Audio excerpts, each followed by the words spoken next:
Hello အားလုံးပဲမင်္ဂလာပါခင်ဗျာရှူလာကပါကျွန်တော်အခုရောင်းချမဲ့မီးဖိုလေးအကြောင်းကိုမပြောခင်မှာကျွန်တော်ဒီ gas အိုးလေးအကြောင်းကိုအရင်ရှင်းပြပါဦးမယ်ဒီ gas အိုးလေးကအခုရိုက်တဲ့အခုရောင်းမဲ့မီးဖိုလေးရဲ့မတိုင်ခင်ကျွန်တော်အရှိကချန်ပီယံတစ်စိတ်မီးဖိုလေးကိုရောင်းထားတော့ငါကျွန်တော်ဒီအိုးလေးအကြောင်းကိုကျွန်တော်က10 kg အိုးလေးလို့ပြောခဲ့ပါတယ်တကယ်တမ်းကျတော့ဒီအိုးလေးရဲ့10 kg ဆိုတာအိုးရဲ့ weight ဖြစ်ပါတယ်ဒီအိုးထဲမှာကျွန်တော်တို့ gas အရေဝင်ဆက်တဲ့ပမာဏကတော့7 kg ဖြစ်ပါတယ်ခင်ဗျာ7 kg gas အရေဝင်ဆက်နေဆိုလို့ရှိရင်ဒီအိုးလေးကကျွန်တော်၄ဘိတ်တာကြော်လောက်ထိပဲထည့်လို့ရတဲ့အိုးလေးပေါ့ကျွန်တော်တို့ဆိုင်မှာ gas အရေလာထည့်ရဆိုလို့ကျွန်တော်တို့ကတော့ဒီအိုးလေးကို၄ဘိတ်တာပဲထည့်ပေးတယ်ဘာဖြစ်လို့လဲဆိုတော့ကျွန်တော်ဒီအိုးထဲကိုကျွန်တော် gas တွေကသုံးထားပြီးသားဖြစ်တဲ့အတွက် gas ကြံလေးတွေရှိမယ်အဲ့လို gas အကြံလေးတွေရှိတဲ့အတွက်ဒီအိုးထဲမှာကျွန်တော်တို့ကနောက်ထပ်ထည့်လို့ရတဲ့ gas က၄ဘိတ်တာလောက်ထိကျွန်တော်တို့ထည့်တယ်ပေါ့ပုံမှန်၄ဘိတ်တာလောက်ထိထည့်ပေးရပေါ့အိုးရဲ့ခန္ဓာရည်အားနဲ့အိုးရဲ့ဝင်ဆက်နိုင်တဲ့ပမာဏနဲ့ကိုကျွန်တော်ကချိန်ညှိပြီးတော့အလေးချိန်ချိန်တွယ်ပြီးတော့ထည့်ပေးရအိုးလေးဖြစ်ပါတယ်ဒီအိုးလေးကိုကျွန်တော်တို့က10 kg အိုးလို့ပြောလိုက်မိရတော့ကျွန်တော်တောင်းပန်ပါတယ်ဒီလိုပြောလိုက်တယ်ဆိုတာကလည်းကျွန်တော်ဗီဒီယိုရိုက်နေတဲ့အချိန်မှာကျွန်တော်ဈေးဝယ်သူတွေအများများနေတာကော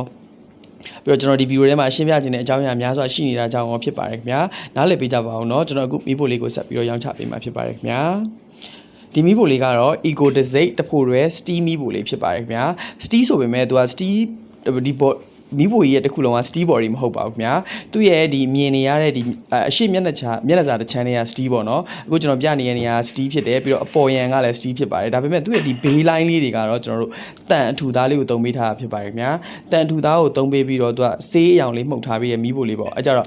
all steel လို့တော့ပြောလို့မရဘူး toward steel ပေါ့ပြီးတော့သူ့ရဲ့ဒီမီးဖိုတောက်ကပုံမှန်တိုင်းပဲသူ magnet ကိုသုံးပေးထားတယ် magnet ကလည်းအရန်ကိုမှဟိုတော်တော်တင်းတင်းနဲ့သုံးလို့ရတဲ့ magnet မျိုးပါဒါလေးကိုကျွန်တော်ပြပေးမယ်เนาะပြီးတော့သူ့ရဲ့မီးဖို့အိုးတင်တောက်ဆိုလို့ရှိရင်သူကချိန်ညှိလို့ရတယ် adjust လုပ်လို့ရတဲ့အိုးတင်တောက်ကလေးတွေကို eco ကထည့်ပေးထားတာဖြစ်ပါတယ်ဒီလိုထည့်ပေးထားတဲ့အကြောင်းရင်းကတော့လူချင်းမင်းတို့အိမ်မှာရှိနေတဲ့ဒီဒီလို gas မီးဖိုတွေနဲ့တွဲသုံးတဲ့ဒဲအိုးတွေပြီးတော့ကြတော့ကျွန်တော်တို့ဒန်အိုးတွေပြီးတော့ပန်တွေအဲ့လိုမျိုးဟာတွေကကျွန်တော်ဖင်ပုံစံမျိုးရှိရပါဖင်လုံးလေးတွေရှိမယ်ဖင်ပြပြလေးတွေရှိမယ်အဲ့လိုပုံစံမျိုးလေးတွေပေါ်မှာဒီမီးဖိုတွေကိုသုံးမယ်ဆိုလို့ရှိရင်သူကမီးဖိုလေးကအလိုလျောက်လိုက်ပြီးတော့ချိန်ညှိပေးလို့ရအောင်ဆိုပြီးတော့မှဒီလိုချိန်ညှိလို့ရတဲ့တောက်ကလေးကိုထည့်ပေးထားတာဖြစ်ပါတယ်ဒါက eco ရဲ့ထူးခြားချက်လို့ပြောလို့ရပါတယ်ခင်ဗျာ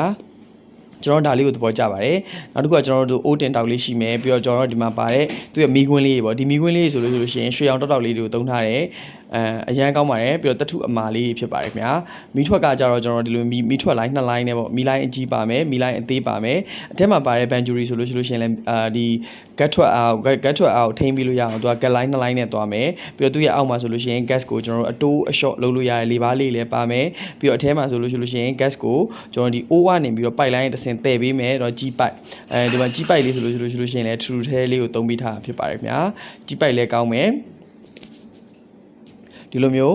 Banjuri ကလည်းအရင်က quality ကောင်းတဲ့ Banjuri ကိုကျွန်တော်တို့မြင်ရပါတယ်ခင်ဗျာ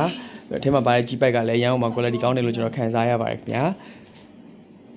ဒါလေးကိုလိုချင်နေဆိုလို့ရှိရင်ကျွန်တော်တို့ရဲ့ TikTok chat box Facebook Messenger Viber ကနေပြီးတော့မှတစ်ဆင့်ဆက်သွယ်ဝယ်ယူအားပေးနိုင်ပါတယ်ခင်ဗျာရန်ကုန်မြို့ရင်းဆိုရင်အရင်ငွေချေပို့ပေးပါတယ်ကျွန်တော်နေဆိုလို့ရှိရင်ခိတ်တင်ပေးပါတယ်ခင်ဗျာအခုလိုမျိုး quality ကောင်းတဲ့ eco တဖိုရဲမိဖို့လေးတွေကျွန်တော်ဆိုင်မှာ